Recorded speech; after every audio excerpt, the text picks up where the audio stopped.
I'm Matt. I'm Mark. And we're at the Smash Factory in London, Ontario. This is our custom fitting studio. I'm a coach here and also fitter at Smash Factory, so I deal with a ton of different people, and both of us are golf nerds. We both love to chat about the gear. We love to test products, and that's kind of what we're going to do here today. So today, our main topic is distance. So we're going to discuss the difference between carry distance and total distance, do a little challenge, have a little fun, talk some trash, and hopefully I can beat this guy. Yeah, let's get into it.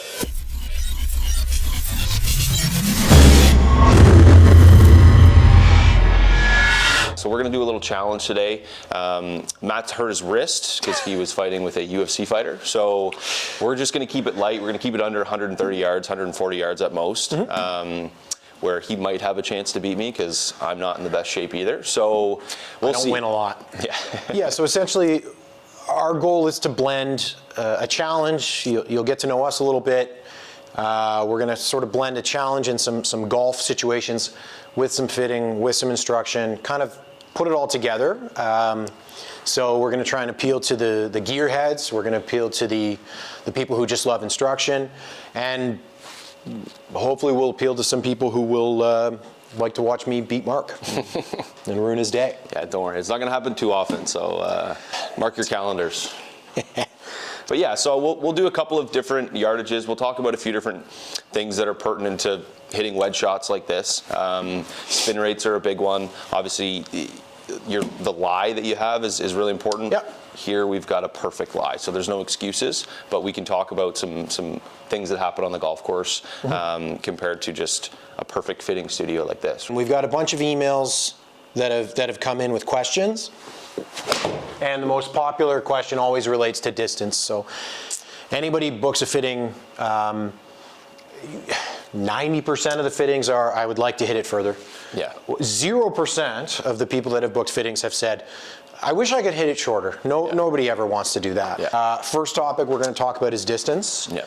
On that, I think we're gonna try and illustrate it in this challenge. But Mark, I really think the biggest thing for us to explain to people, and especially when they come in for a fitting, there's a big difference between carry distance and total distance, and very few people that come in really know how far they hit the ball. Yeah, I think understanding how far you carry it is a really important thing. So even like Matt was saying with driver, right, is if you hit it 280 but you carry it in the 230, 240 range, there's probably a lot of obstacles, bunkers, rough that you're not going to be able to carry.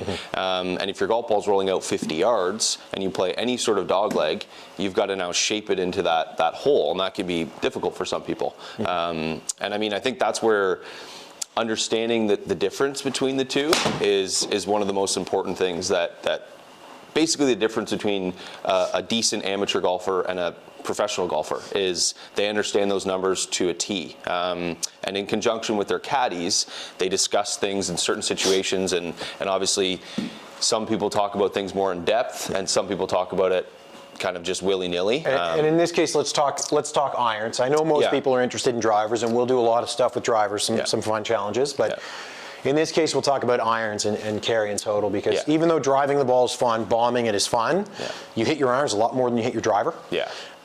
So we're going to be talking about carry distance from irons, players' irons versus game improvement irons, different ways to cheat speed, things like that, why don't we get started so I can kick Mark's ass? Yeah, good luck. Good luck. And we'll do a little closest to the pin challenge, and we'll pick a couple of distances, and you guys can kind of see how we go through it, and hopefully somebody will learn something after I beat Mark.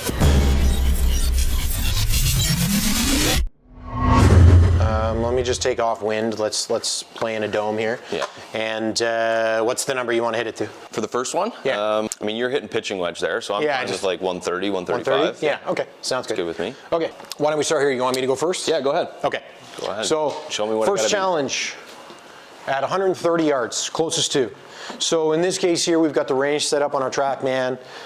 You can see the overhead view where we've got, there's a bunker short, pins at the back. So essentially in this case, I'm just basically trying to hit it flag high and get it to spin. Yeah. If this was a a 6-iron or something like that, the ball is going to release a little bit more. So, you know, I might be able to really nuke a gap wedge there, but there's really no benefit. I'm just going to hit a nice smooth pitching wedge, and we'll see how close I can get it and ruin Mark's day. Yeah, good luck. A groove low. Yeah, I skinnied it a little bit, but it's on line. Got to spin. And chopper, heel. Okay, good shot. Okay, not bad. So total distance 132 yards, distance from the pin 10 feet. So I could make that. Yeah. All right, Mark, on you're your up. second attempt. All right, so I'm gonna hit the same thing as Matt here. Like he said, I could hit gap wedge, but first of all, it's a back pin. So if I hit gap wedge and I don't land it perfectly, it might end up off the back, right? Whereas if I take my pitching wedge here, take a little bit off it, I should get it to roll out a couple of yards like Matt's did there. So there's a lot of water short right too, so feel free to knock it in there and make me look good in front of so all of our giant fan base. Push that a little bit. Come on back. Good number, just a little right. Yeah, so there we go. So Mark, his total distance was the exact number. So if you look, you see carry distance was 124 yards. Total distance was 130 yards on the nose. Yeah. So he's 5 feet from the pin. So shocker. 5 yards. Oh, 5 yards from the pin. So you beat me. Hey, there we go. But see, again, like me not hitting a full pitching wedge there, I took a little bit off. It didn't quite spin as much, and my rollout was 6 yards. Whereas if I jumped on a gap wedge, I'd probably spin it back a little bit because there's a lot more speed involved there. So, okay, well, you win the first one. Yeah, because I'm awesome. So something we should do to set up, let's show the difference between total and carry and do it in a better way. I'm going to select a short, like a tighter flag. Okay. I've never hit one at this angle before. Okay. Good. So this is nasty here. Yeah. So now it's 89 yards here. Why don't I come over here? So what do you got? 89 yards to the flag. Very little room from the green to the flag. So before we were hitting to a back flag, here we're hitting to kind of a tight flag. It's sort of tucked. So essentially now I'm going to hit something and basically just get it to spin and stop. Yeah. So I don't play a 60-degree wedge. If I need something to get up in the air, I just open up a 57-degree wedge. And this is just going to kind of be a stock one. If I clip it good, it'll spin. So let's just try and fly at the number and hope it sits like a beanbag. Sounded pretty good. It's clipped okay. I held it open. And so touch short there. Touch short. So again, it spun up the hill. That was zipping. Yeah. So that goes to show the difference right there, where carry distance versus total. So I carried that one 81 yards. I actually spun it back. Yeah. So again, people need to understand how far you carry it versus how far the ball ends up. Yeah. That's 8 yards from the pin. That's bad news for me. But again, so like Matt was saying, with a wedge, obviously you're going to impart a little bit more spin on the golf ball. So you can probably, like for me, I can probably take this on a little bit more. Whereas with a back flag with my pitching wedge, if it jumps on me at all, I'm over the back. And with a pitching wedge in your hand, you don't want to make a bogey or have to get up and down. So, and if you miss the green, you're DQ'd, right? Contest done. Yeah. Definitely. Yeah, okay. It doesn't count. Even fringe doesn't count. No, got to be on the surface. So I can see, and that's where like being a fitter and knowing the numbers well, this helps me going second, because I just saw, okay, he swung at 76 miles an hour. He had 10,000 spin on it. He carried it 81, launched it at 31. So I've obviously got to either spin it a little bit less than that or hit it a touch harder. So I've got I got a 57-degree wedge as well, and I'm just going to play this a pretty smooth one for me. Let's give her a shot. That's a good shot. It's got to sit a little bit. I think it'll dig. So that carried about pin high and came back a little back bit. It goes. That's a good shot. So there's 89 carry, totaled 90. So I'm happy with that. I mean, so that one didn't spin as much as Matt's. So you could see I hit it a fraction harder, launched it a little bit lower, and it didn't quite have as much spin. So it kind of it came back a couple of feet, not 10 like his. So let's talk about launch and spin. So talking about launch and spin. So this is something that ties in, whether it's wedges, irons, drivers, really any club. Yeah. Everybody's now concerned with ball speed. The lower you launch it, the higher the ball speed will be, provided you've struck it the same way. Solid. Yeah.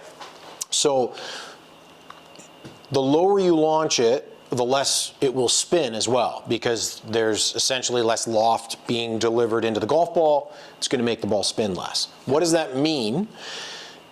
When you're launching it low, you can be more efficient from speed, but you've got to be able to make sure that it spins enough so you have distance control. Yeah.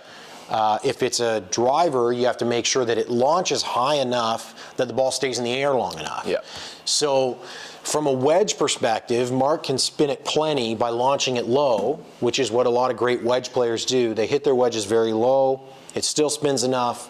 That way they're controlling everything. The wind's not hitting it. Yeah. But when we get into hitting 7 irons and you're doing a fitting, let's say my dad comes in. Yeah. He's 71 years old. He's not getting younger. He doesn't want the ball coming out at head high. He wants something that's going to help him get the ball up in the air, ball come off faster. Exactly. And like Matt said, like speed is a big determinant of how much you're going to spin it, right? So as you get older and your club head speed comes down a little bit, you actually need to launch it a lot higher than someone like Matt or I would, right? So if in a perfect world I launch my 7 iron at 17 degrees, Matt's dad, or my dad, for example, would have to launch that at probably 22, and they would still get only half the height that we would. So say my peak height is 100 feet at 89 miles an hour. Well, my dad at 62 miles an hour, even if he launches at 5 or 6 degrees higher, his peak height is going to be about 50, right? So on a good one. So that's where they're not going to spin it as much. They're not going to get as much land angle. So they need to play it a little bit differently than we would. But I think, that's the understanding is like, especially when it comes back to wedges too, is I mean, as you get older, you could still create some spin with some wedges. I don't swing that much faster than my dad would to hit the ball the same yardage. I might launch it a little bit lower, but it's kind of the same thing. But it's all about the difference between how much I hit down on it and how much loft I produce, right? So if I hit a low one and it comes out at 22 degrees, well, I have to hit 6 or 7 or 8 down on it to get it to spin enough, or else it's just going to come out low and humming, basically. So, and I'll show you. You know what? Let's show you one here. So if I hit this really low, and I don't hit down on it enough, that came out nice and low. That came out real low. Yeah. So that's where like that might have enough spin on it. Yeah, just enough. But you see how it didn't come back at all? It bounced forward, bounded, and then it kind of stopped. But my attack angle was 10 degrees down there, right? So it came out at 18.5 degrees. So that's where if I launched that at 29, I wouldn't need nearly as much spin to get it to stop on a green. So it's just, it depends how you do it. I mean, fresh grooves help. These are not fresh, but having something that everybody's going to be a little bit different. And I think the biggest part of it is understanding what you do typically and what happens on a good one. Whether you spin it at 9,000 or you spin it at 5,000, right? So just understanding that is important. So essentially what all this means is when we talk about launch angle, spin rates, all of the science behind what we're doing, every player will require something different, and that can be affected by the type of club head, the loft on the club head, golf ball you play, the golf ball you play, the shaft that you play. All of these different things will affect the way that the golf ball will perform for you, the shot that you'll hit. Exactly. So some people need it to launch higher, but they also need it to launch hotter. So there's irons out there that have a lot more technology built into them. Marc and I play pretty boring irons. It's a hunk of metal. Yeah. Very small. Part of that's ego. I should play something that helps me more. Marc's very good. He can play pretty much whatever he wants. But every player that comes in will require something slightly different. And we can build whatever it is to best suit their swing. So I think maybe to kind of illustrate what we're talking about, I think we need to, let's get a bit more yards. Let's hit something at like a little further. 145 even. Let's play something a little further. Okay. Yeah.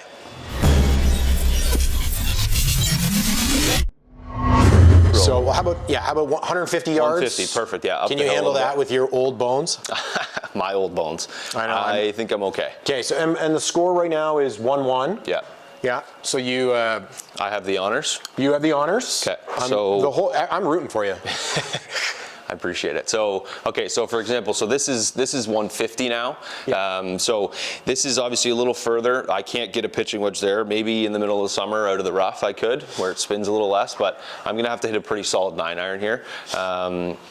And it's hopefully, I mean, again, this is where if I catch one and it doesn't spin and it lands a little long, it's not going to stop. I'm going to be hoping he aims left and hooks it. Yeah, well, we'll see about that. So let's see. So pretty stock 9-iron here for me.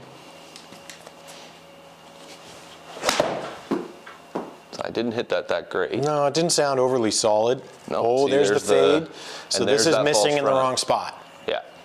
So there's where like number would have been fine, but I pushed that again. So it stayed a little bit open on me and it ended up going down that little false front, right? So now I have the ability to up. actually win a challenge, huh? Well, as long as you hit the green. Well, I mean, come on now. It's a big green, so. It's a big green. I left it open for you. Thankfully, it's a big green.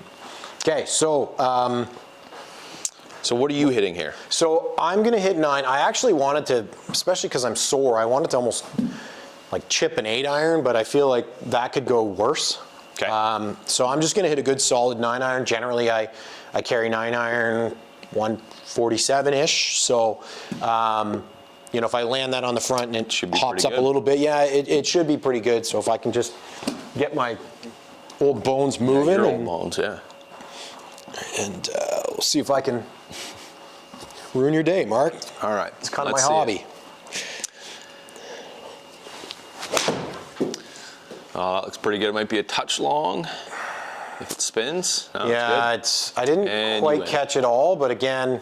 No, it's good. It spun a lot. So caught a little on the toe, but good enough to beat the pro. Yeah, well, we still got another couple. I mean, there's going to be more challenges, but just I got to take my wins when I can. It really doesn't happen very often. Yeah. And no, that was I mean, that was a good one too, because like that, but that again, look at that. So a perfect 9-iron for you carries 147, right? So that's where you look at this situation. He spun it quite a bit. I mean, he spun it 8,300, which is about appropriate for a high 9-iron, but he only carried it 140, right? So that's where another big thing too that we encounter all the time is everybody bases their yardages off the one that they've hit perfectly, right? Where we're not machines and we're going to miss hit things, right? So there's a variance and there's a dispersion in yardage too. So, I mean, Matt swung what he normally swings, but caught it a little bit on the toe.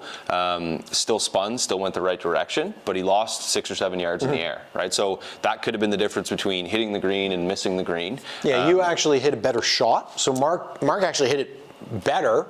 He missed his target by 3 yards right, which then hit the side of the green and shoved it, made it look a lot worse. Exactly. And I think, and one more thing to add on to that is next time you're watching golf and you see a front pin, professional golfers, not us, I mean, I used to think I was good, but I'm definitely not as good as those guys. He's still good.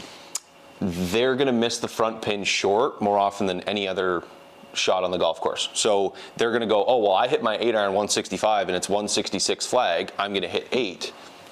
Chances are, if they're going to miss a green, it's going to be short on those flags. So even those guys do it, and they have a perceived perception of, well, I hit it this far. Well, yes, when you hit it perfectly, you do, right? So yeah, you often see a lot of, especially like if they're hitting short clubs in there, wedges and you know, even 9-irons. Some of these guys can spin it so much.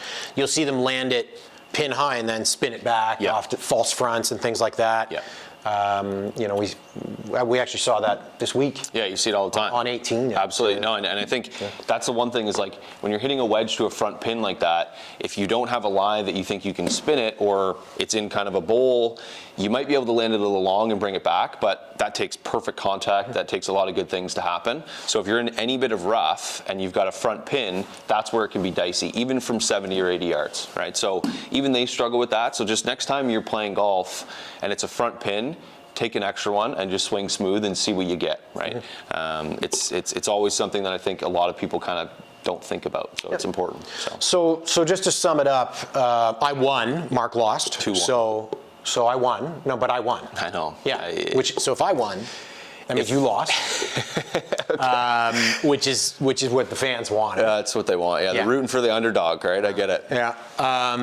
But again, the overall concept and what we wanted to discuss is getting people to understand carry distance is the most important thing. Yeah. How far you carry it assesses the shot. So when we're in a fitting, we're not concerned with your overall distance for the most part. The first thing we focus on is carry distance.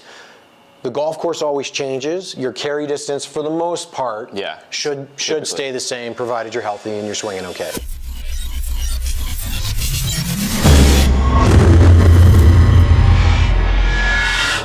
for watching our video. If you could please like, share, subscribe. We'd really appreciate that. We're trying to grow this channel, and we'd really appreciate your support.